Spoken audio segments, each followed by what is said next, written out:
Friends, ఈ ఇల్లు చూడండి, ఉత్తరం వీధి కలిగిన స్థలం. అయితే ఇక్కడ కూడా తూర్పున కూడా వీధి ఉంది. ఆ వీధి ఆగ్నేయాన్ని పెంచుకుంటూ పోయింది. అంటే ఈశాన్యాన్ని తెంపుకుంటూ నడక సాగింది. తూర్పు వీధి ఈశాన్యాన్ని నడక తెంచుకుంటూ ఆగ్నేయం పెంచుకుంటూ పోయింది. ఇవి రెండిండ్లు. ఈ ఇండ్లు ఉత్తరం వీధి కలిగిన స్థలం నుండి వాయువులో ఒక షాప్ వేసినారు. షాప్ వేసిన తర్వాత మెట్లు ఇక్కడే ఉన్నాయి. ఫ్రెండ్స్, ఈ ఇల్లు చూడండి, ఉత్తరం వీధి కలిగిన స్థలం, ఈశాన్య బ్లాక్. అయితే తూర్పు వీధి ఆగ్నేయం చాలా పెరిగినది. ఇక్కడ తూర్పు వీధి ఆగ్నేయం చాలా పెరిగినది. అయితే ఒకటి ఉత్తర వాయువులో కూడా వచ్చింది డోరు. ఇక్కడ వాళ్ళు ఇదల్లా ఖాళీ స్థలం. ఇక్కడ ఈ బిల్లులో డోర్లు పెట్టుకొని ఒకటి ఉత్తర వాయువు నడక పెట్టుకున్నారు. ఇక్కడ ఉత్తర ఈశాన్యంలో ఒకటి ఉంది నడక.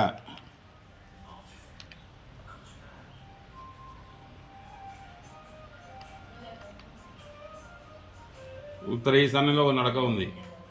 అయితే ఈ తూర్పు ఈశాన్య వీధి పోటీ ఇచ్చి నేను ఆగ్నేయం పెరిగిన ఫలితంగా ఆ ఇంట్లో పూర్వం శాశ్వతంగా వివాహం కాని అమాయకుడు ఉన్నాడు.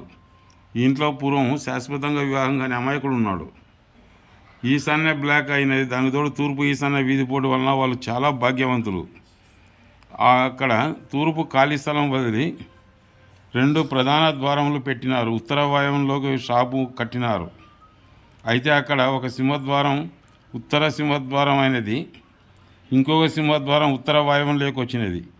ఆ ఇంటి ఇద్దరు అన్నదమ్ములు పంచుకొని పశ్చిమ భాగంలో పైన పెద్ద కుమారుడు ఉన్నాడు. తూర్పు భాగాన చిన్న కుమారుడు కాపురం ఉన్నాడు. చిన్న కుమారుడు బాగానే ఉన్నాడు. వాయువం మూతపడి వాయువం పెరిగి ఆగ్నేయ దోషం వలన యజమాని భార్య కోల్పోయినాడు. యజమాని తమ్ముడు కూడా ఆయన వివాహం కాలేదు. ఆయన పెద్ద కూతురు అంటే వాయువ దోషాల వలన ఆ ఇంటి ఆడసంతతి బాధపడ్డా లేదా వారి విషయంలో తల్లిదండ్రులు బాధపడ్డా జరుగును. అదే జరిగినది.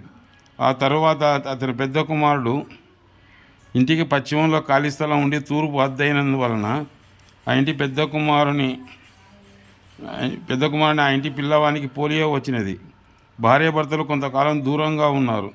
తండ్రి కొడుకులు శత్రువులే కొట్లాడుకుంటూ వాయువ దోషాల వలన ఇవన్నీ జరిగినాయి. కుటుంబ సభ్యులు శత్రువులే కొట్లాడుకుంటూ ఉన్నారు. అయితే ఇక్కడ వాయువంలో దోషాలంటే తూర్పు అద్దం అంగవైకల్యంగా నేస్తుంటుంది. అంటే ఈ పశ్చిమ భాగ దోషాల వలన పిల్లలకు పోలియో, పెద్దలకు పక్షవాతం వస్తుంది. అట్లాగే ఈ ఇంటి పిల్లోనికి పోలియో వచ్చి ఉన్నది, బాధపడుతున్నాడు. పూర్వం ప్రతి తరంలో ఇది ఒకరిని ఇబ్బంది పెట్టుకుంటూ వచ్చింది ఇండ్లు. ఈ ఈ ఆగ్నేయం పెరిగి ఉత్తర వాయువును నడకడంలో యజమాని యజమాని అంటే తండ్రి భార్యను కూడా కోల్పోయినాడు. 2 కొడుకులు, ఇక్కడ పెద్ద కొడుకు ఉన్నాడు, ఇక్కడ చిన్న కొడుకు ఉన్నాడు. చిన్న కొడుకు బాగానే ఉన్నాడు, కానీ పెద్ద కొడుకు మాత్రం ఒక కొడుకు ఉంటే ఆ కొడుకు పోలియో వచ్చినది.